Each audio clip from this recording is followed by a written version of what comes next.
Hai hai hai, kita akan melanjutkan pembahasan materi kita setelah membuat layout dasarnya yang memiliki navigasi, konten, header, dan footer.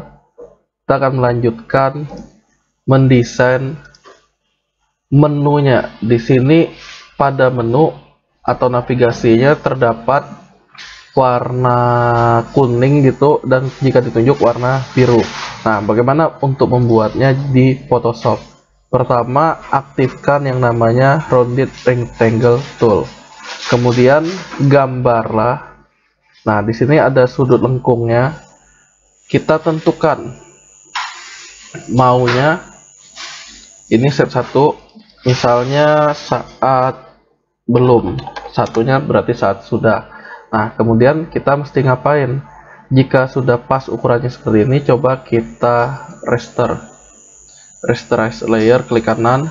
Nah, yang ini namanya belum. Kalau mau pindahin, coba kita bikin grup yang namanya tombol atau menu. Kita taruh, pindahkan ke dalam menu. Untuk yang belum, berarti seleksi dulu, kontrol klik. Kemudian untuk warnanya, karena agak kuning berarti di daerah sini. Nah, Alt backspace. Oke. Jika mau ngatur ukuran lagi berarti Ctrl T dan aturlah di kiri kanan atas bawahnya. Oke, jika sudah.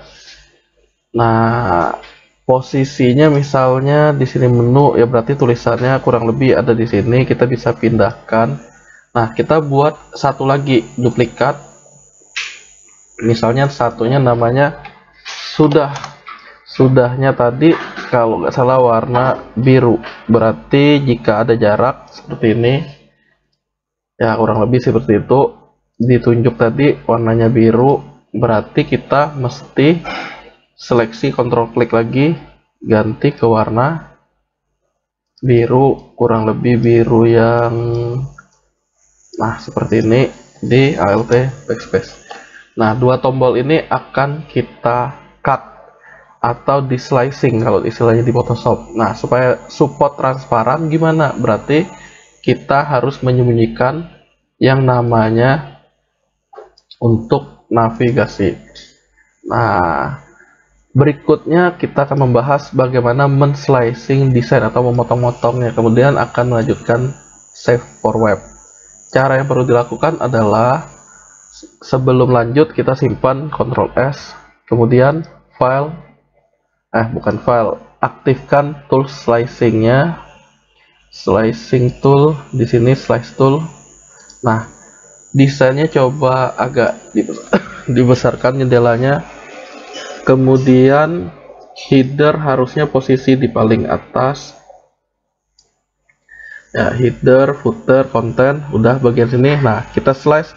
Mulai ibaratnya ini slicingnya mirip dengan gunting stiker. Nah, atur, tarik, potong, lepas. Kemudian cut lagi bagian gedenya ini. Nah, bagian navigasi lepas. Kemudian mulai lagi bagian sininya. Untuk bagian konten lepas 1, 2, 3. Nah, bagian keempatnya untuk footer lepas. Kemudian di sini ada untuk bagian sebenarnya akan kita jadikan background untuk menu ini. Ada dua macam. Satu sebelum ditunjuk, satunya setelah ditunjuk. Tapi modelnya bukan pakai link hover CSS lagi, melainkan menggunakan roll over ceritanya. Nah, aktifkan lagi slice toolnya, tarik garis, oke, lepas. Nah, nomor-nomornya akan otomatis, tarik garis lagi, lepas. Nah, selesai. Jika udah selesai, cara yang perlu dilakukan selanjutnya adalah men-save as ke web atau device. Tunggu. Nah, hasilnya seperti ini. Kita save-nya coba PNG aja karena akan support transparan. Di save. Nah, kita simpan di lokasi, misalnya sekarang pertemuan ke-9, berarti hasilnya kerja aja. Oke, di folder kerja saya akan save.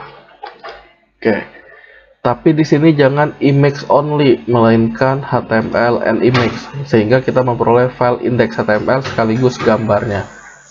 Pilihan slash-nya jangan lupa all slash kalau sudah di save. Nah, tunggu, dia akan menggenerate otomatis.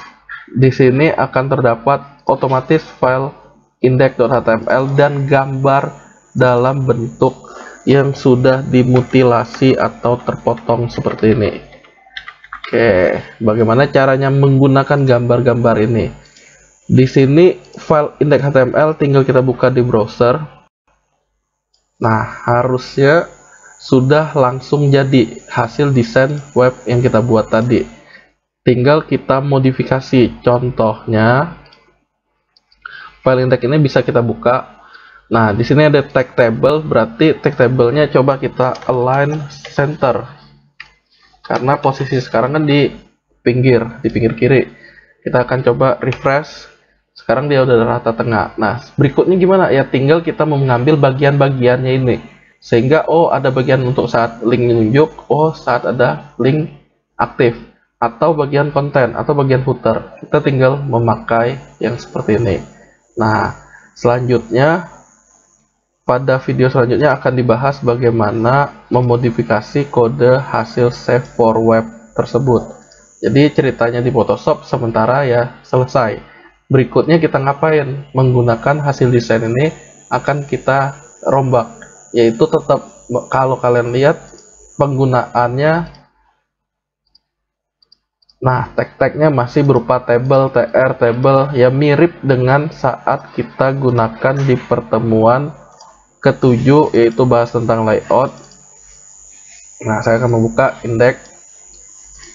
Di sini ada table, tr, table, td, ya mirip lah, table, tr, td, image. Nah, bedanya di sini penggunaannya adalah image bukan kelas dari CSS. Mana kelas? Ini kelas misalnya.